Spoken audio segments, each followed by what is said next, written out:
2020 में हमने अपने चैनल पे द ब्रिज कर्स मूवी को एक्सप्लेन किया था और आज 29 फरवरी 2024 को हम इस फिल्म के पार्ट 2 को एक्सप्लेन करने वाले हैं जिसका नाम द ब्रिज कर्स रिचुअल है। अब मैं 29 फरवरी पे इसलिए जोर डाल रहा क्योंकि इसका एक सिग्निफिकेंस मूवी में है जो मैं वीडियो के एंड में बताऊंगा। इस नए फिल्म की कहानी स्टैंड अलोन है, यानी कि कहानी को समझने के लिए आपको पिछली फिल्म की कहानी जाननी जरूरी तो नहीं है, लेकिन इन दोनों फिल्मों में काफी गहरा कनेक्शन है। इसीलिए मैं रिकमेंड करूंगा कि आप इस एक्सप्लेनेशन को देखने के बाद मेरी पहली वाली फिल्म की एक्सप्लेनेशन को भी जरूर देखिएगा। वहां मैंने इस फिल्म के रियल लाइफ अर्बन लेजेंड को भी डिस्कस कर रखा था। इनफैक्ट मैं आपके लिए पुराने वीडियो का लिंक आई बटन और डिस्क्रिप्शन दोनों में छोड़ दूंगा। हालांकि मेरी आपसे प्रॉमिस है कि इस वीडियो के एंड में भी मैं आपको दोनों फिल्मों का कनेक्शन ठीक ढंग से जरूर समझा दूंगा। अब वीडियो शुरू करने से पहले एक रिक्वेस्ट है कि अगर आपको ये वीडियो पसंद आती है तो चैनल को सब्सक्राइब जरूर कीजिएगा। So now with that said, let's roll the intro.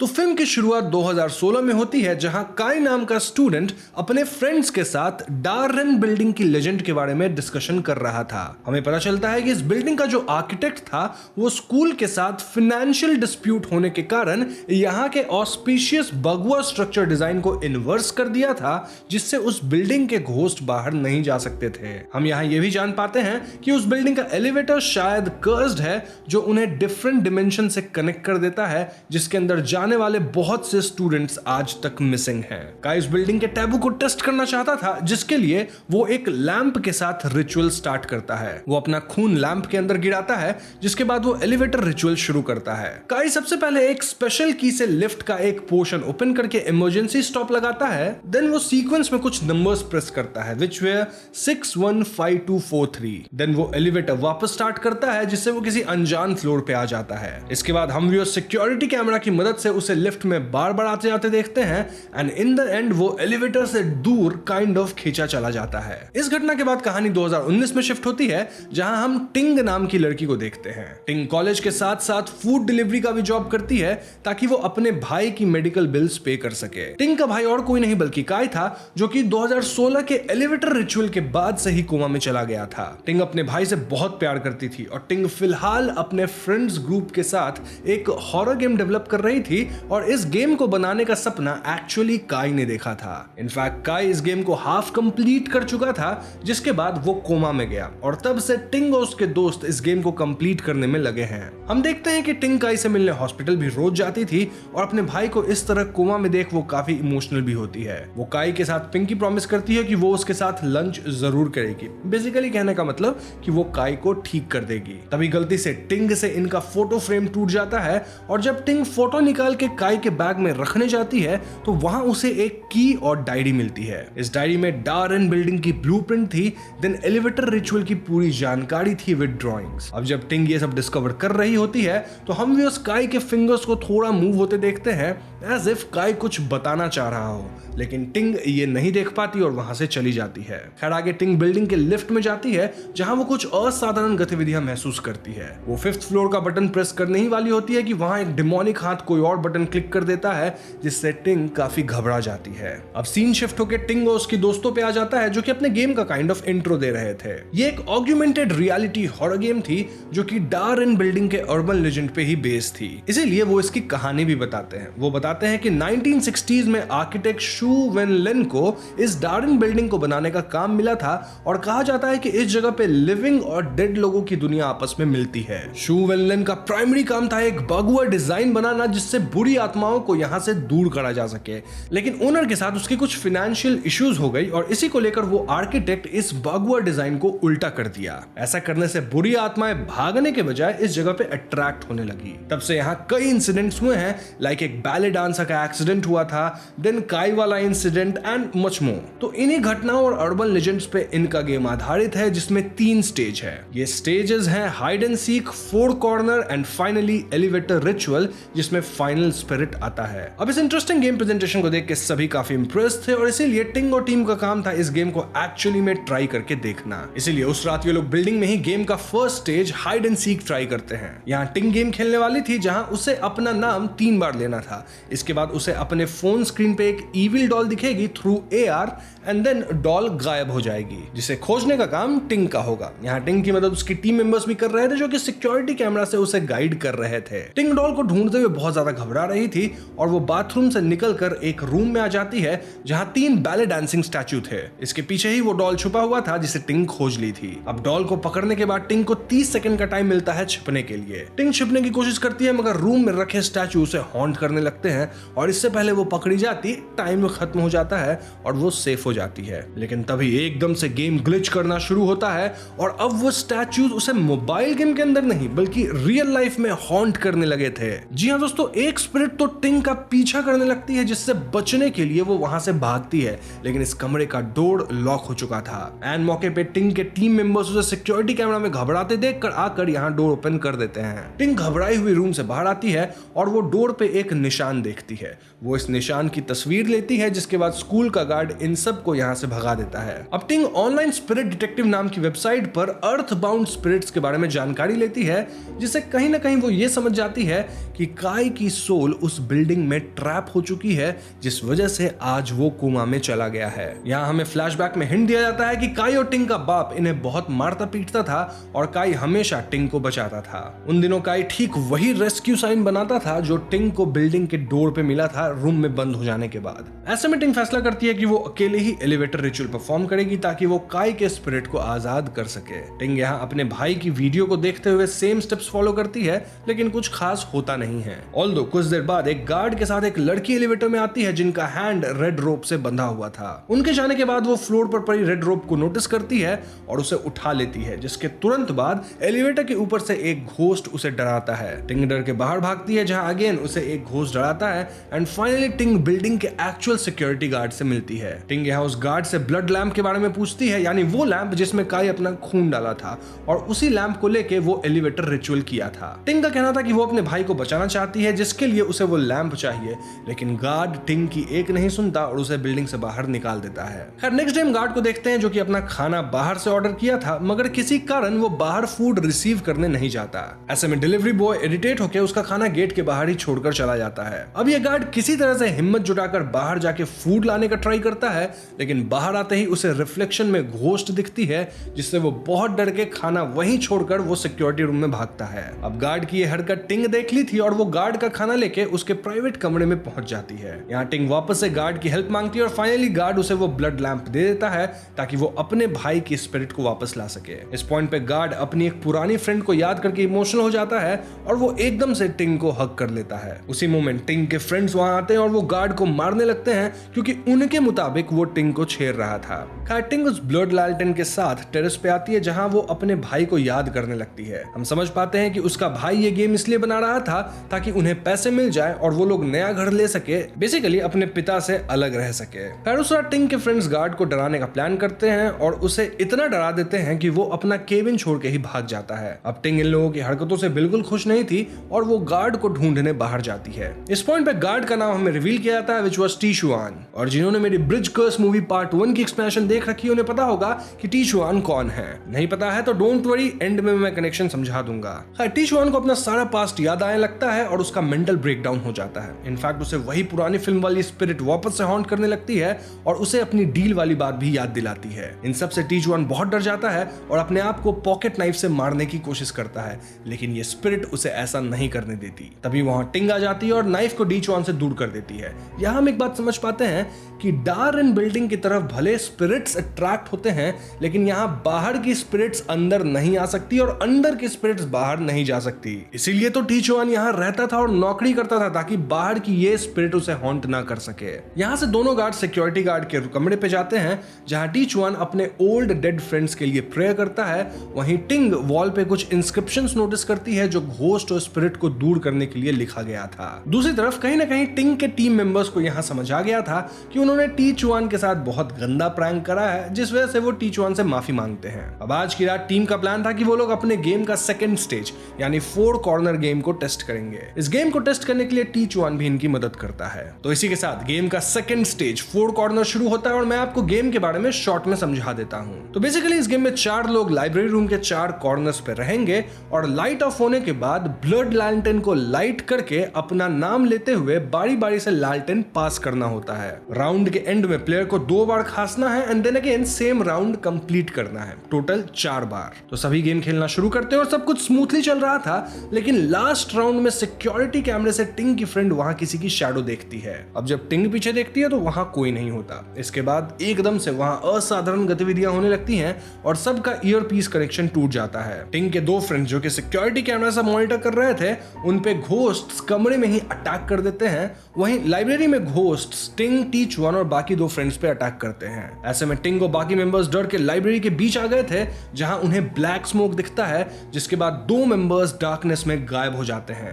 I mean literally खिंच जाते हैं। देन हम एक अजीब से स्पिरिट को देख पाते हैं जो कि टी-चुआन को गिरा देता है एंड देन वो टिंग की आत्मा को काइंड ऑफ सक करने लगता है। ऐसे में पहले तो टी-चुआन डरता है, लेकिन वो फाइनली हिम्मत करके ब्लड लैंप जलाता है और उसे फेंक कर इस स्पिरिट को मारता है। यहां हम नोटिस करते हैं कि कोई अदृश्य शक्ति टी-चुआन को लैंप फेंकने से रोक रही थी, लेकिन फिर भी टी-चुआन लैंप फेंक के स्पिरिट को हिट करता है। इस हमले से ये स्पिरिट काइंड ऑफ जलने लग जाती है और इससे टिंग की जान बच जाती है। वहीं लैंप इस सब में टूट चुका था और हम देख पाते हैं कि लैंप से ऑयल लीक हो रहा था। इसी के पैरेलल में टिंग का भाई काई कोमा में भी एकदम झटके खाने लगता है, मानो उसे किसी तरह का हार्ट अटैक आया हो। खैर अगली सुबह टिंग अपने भाई के लिए प्रेयर कर रही होती है और यहाँ उसे पता लगता है कि उसके भाई की कंडीशन एकदम से सीरियस हो गई है। आई मीन वो ऑलमोस्ट मौत की कगार पे था और ऐसे में टिंग सीधा टी-चुआन के पास जाती है ताकि वो लास्ट ट्राई कर सके अपने भाई के स्पिरिट को वापस लाने का। टिंग यहाँ टी-चुआन से बहुत रिक्वेस्ट करती है और टिंग को शांत करने के लिए टी-चुआन उसे अपनी मेडिसिन देता है, जो कि एक्चुअली मेडिसिन नहीं बल्कि एक फ्रूट कैंडी होती है। जी हाँ, हम जान पाते हैं कि टी-चुआन अपने आप को शांत करने के लिए कोई मेडिसिन नहीं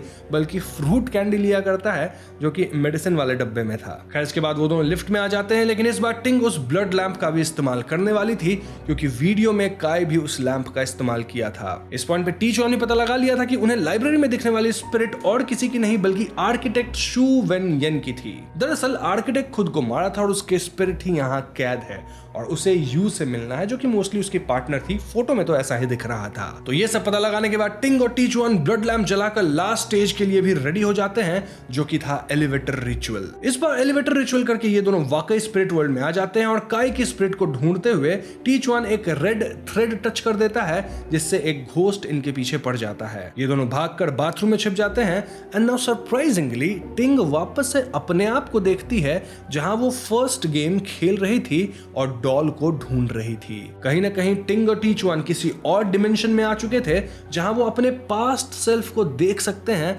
बट उनका पास्ट सेल्फ उन्हें नहीं देख सकता। इसका मतलब कि यहाँ पे स्पेस और टाइम बेंड हो रहा था। खैर टिंग वापस से काई को ढूंढने लगती है और उसे टेरेस के ऊपर वाले रूम में काई की सोल बुरी हालत में मिलती है। टिंग काई के सोल को वापस रियल में ले जाने लगती है कि तभी एक हाथ रूम के डोर को बंद कर देता है, जिसके बाद काई की सोल पर घोस्ट अटैक कर देता है। यहाँ टी-चुआन ब्लड लैंप की लाइट दिखाकर काई की सोल को बचा लेता है, क्योंकि पूरी फिल्म हमें हिंट दिया गया था कि let the light lead the way. लेकिन दोस्तों थोड़ी देर बाद ही ब्लड लैंप बुझ जाता है, क्योंकि उसका ऑयल भी खत्म हो चुका था। ऑयल कैसे खत्म हुआ? क्योंकि याद है ना, स्पिरिट पे हमला करते वक्त लैंप टूट गया था, जिससे उसमें से ऑयल लीक होने लग गया था। अब लैंप के बुझते ही काई की सोल भी काइंड ऑफ खत्म हो जाती है और टी-चुआन यहाँ फिगर आउट करती है कि ऑयल खत्म होने से काई की सोल खत्म हुई है। यानी कि अगर वो पास्ट में लैंप को टूटने से बचा ले तो ऑयल लीक नहीं होगा, और ऑयल लीक नहीं होगा तो खत्म नहीं होगा ऑयल, और ऑयल खत्म नहीं होगा तो क्या होगा? काई बच जाएगा। Simple, it's like a loop. और टिंग को लगता है कि उसके पास अब भी काई को बचाने का मौका है। ऐसे में टिंग उस स्टैचू या मैनिक्विन रूम के बाहर जाती है जहां वो फर्स्ट टाइम हॉन्ट हुई थी, और वो बाहर से डोर पे निशान बना देती है। दोस्तों ये वही निशान था जो टिंग को फर्स्ट स्टेज गेम खेलने के बाद डोर पे दिखा था, जिसका वो फोटो भी ली थी। इसके बाद टिंग और टी-चुआन लाइब्रेरी की तरफ भागते हैं, जहां टिंग की टीम मेंबर उन्हें सिक्योरिटी कैमरा में देखती है। तभी तो वो टिंग को बोली थी कि तुम्हारे पीछे कोई है, लेकिन रियल वर्ल्ड में टिंग जब घूमी थी तो उससे पीछे कोई नहीं दिखा था। ऐसा इसलिए क्योंकि ये स्पिरिट वाले टिंग और टी-चुआन छिप जाते हैं। देन जब रियल वर्ल्ड वाला टी-चुआन लैंप फेंक के स्पिरिट पे हमला कर रहा था, तो स्पिरिट वर्ल्ड वाली टिंग ही उसका हाथ पकड़ के रोकने लगी थी। क्यों रोक रही थी? ताकि फेंकने से लैंप टूट न जाए। लेकिन टी-चुआन किसी तरह लैंप फेंक देता है और इस बार अपना स्पिरिट वर्ल्ड वाला टी-1 लैंप को दूसरी तरफ कैच करता है, जिससे लैंप नहीं टूटता। मगर इस बार वो आर्किटेक्ट घोस्ट गायब नहीं होता और टी-1 को नुकसान पहुंचाने की कोशिश करता है, लेकिन टिंग उसे उसकी पार्टनर का नाम लेकर उसे अपनी तरफ बुलाती है। टिंग भागते हुए अब स्टेयर्स पे आ जाती है, जहां वो आर्किटेक्ट घोस्ट उसे अपनी तरफ खींचने लगता है,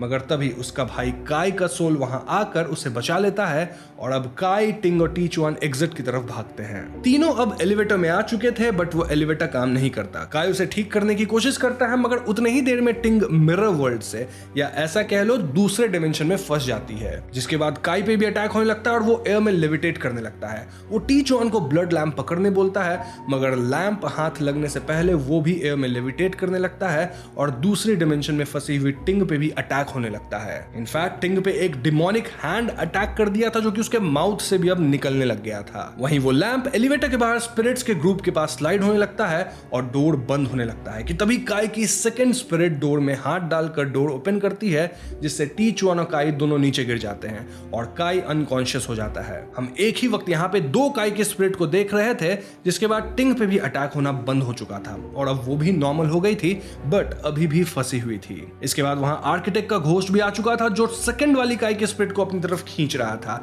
ये वही सीन है जो हमने मूवी के शुरुआत में देखा था, जहां सिर्फ हम काई को ही देख पा रहे थे। खैर, काई अब अपनी अनकॉन्शियस सोल को जगाने की कोशिश करता हुआ उस घोस्ट के पास खींचा चला जाता है। ऐसे में काई के सोल की कॉन्शियसनेस वापस आ गई थी और वो अपनी बहन को आखिरी बार देखता है और अपनी बहन को बचाने के लिए खुद को सैक्रिफाइस कर देता है। नाउ आई नो आप थोड़ा कंफ्यूज हो रहे होंगे, कौन काई आ रहा है, कौन सैक्रिफाइस कर रहा है, तो मैं एकदम सिंपल वे में आपको एक शॉर्ट चीज बता देता हूं, जिससे आप पूरी चीज को एक बार में ही समझ जाए। तो बेसिकली ये एक एंडलेस लूप जैसा था। आई मीन टिंग बार बार काई को बचाने आती थी, लेकिन हर बार काई का मरना तय था। तभी तो हमने एक टाइम पे दो काई को भी देखा जो मिले, जो कि अलग अलग टाइम से थे और कोलाइड कर रहे थे। आई मीन आप कह सकते हो कि एक स्पिरिट था और एक पास्ट के टाइम से था। इन द एंड पॉइंट यह है कि काई का स्पिरिट वर्ल्ड में खत्म होना तय था और वही होता भी है, लेकिन काई के इस सैक्रिफाइस से टिंग और टी-1 स्पिरिट वर्ल्ड से बाहर आ जाते हैं, यानी कि रियल वर्ल्ड में। टिंग बाहर आकर बहुत इमोशनल हो गई थी। इनफैक्ट इस बार she finally let it go. ऐसे में फाइनली रियल वर्ल्ड में काई हल्की सी एक स्माइल के साथ मर जाता है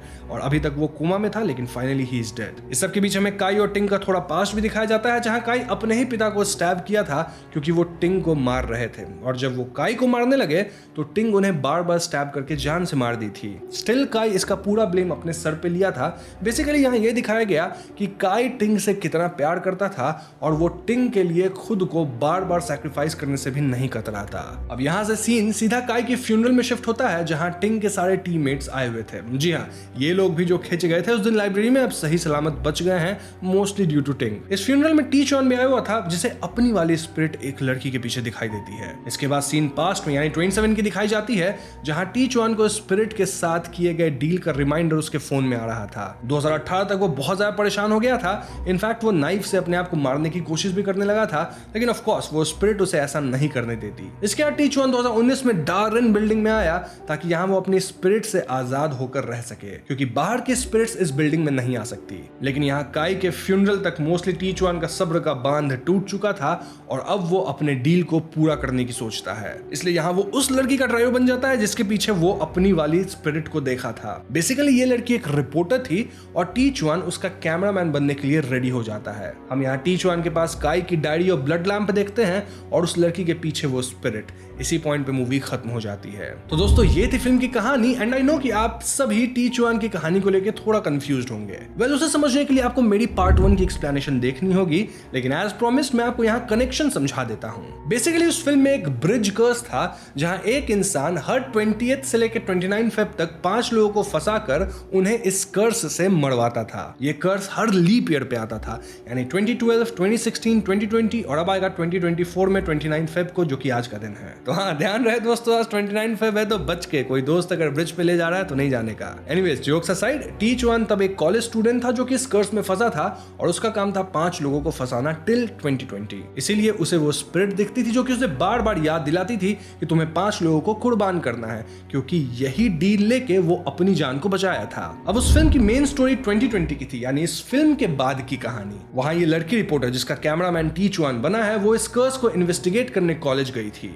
इन द एंड रिवील होता है कि टी-1 यानी रिपोर्टर का कैमरामैन ही 5 स्टूडेंट्स को फंसाने का काम करता है, ताकि ये अपना डील पूरा कर सके। तो अब समझे आप टीच वन कैसे दोनों कहानियों में फिट बैठ जाता है। यहाँ बस आपको टाइमलाइन ध्यान से समझना है कि कौन सी घटना किस ईयर में और कब हुई थी। और हाँ, मेरी पहली वीडियो का एक्सप्लेनेशन भी जरूर देख लीजिएगा, तो उससे आपको और भी क्लैरिटी मिल जाएगी। अब बात करें सिर्फ दूसरे फिल्म की, तो इसकी कहानी सिंपल है, बस लास्ट ट्विस्ट आया स्पिरिट वर्ल्ड में जहां स्पेस और टाइम थोड़ा बेंड हुआ था। वैसे अगर आप ध्यान देंगे तो एक एलिवेटर रिचुअल का अर्बन लेजेंड है जिसके ऊपर ये मूवी बेस्ड है, उसको ही मैंने अपनी एक वीडियो में कवर कर रखा है। इनफैक्ट एक केस भी हुआ था एलिवेटर लेडी का, अगर आपको याद हो, अगेन वो भी मेरी वीडियोस में कवर्ड है। तो हाँ, उन चीजों को मिला के इस फिल्म को बनाया गया है। खैर जो भी हो, मैंने इस फिल्म की पूरी कहानी आपको क्लियरली समझा दी है। स्टिल अगर आपके मन में दोनों में से किसी भी फिल्म को लेके कोई डाउट है तो कमेंट सेक्शन खुला है, बेझिझक पूछ लीजिएगा और मैं आपके डाउट्स को क्लियर कर दूंगा। मुझे दोनों फिल्म का कॉन्सेप्ट ठीक लगा, एकदम वन टाइम वॉच है, लेकिन इस सेकंड फिल्म में जो एआर वाला गेम दिखाया था ना,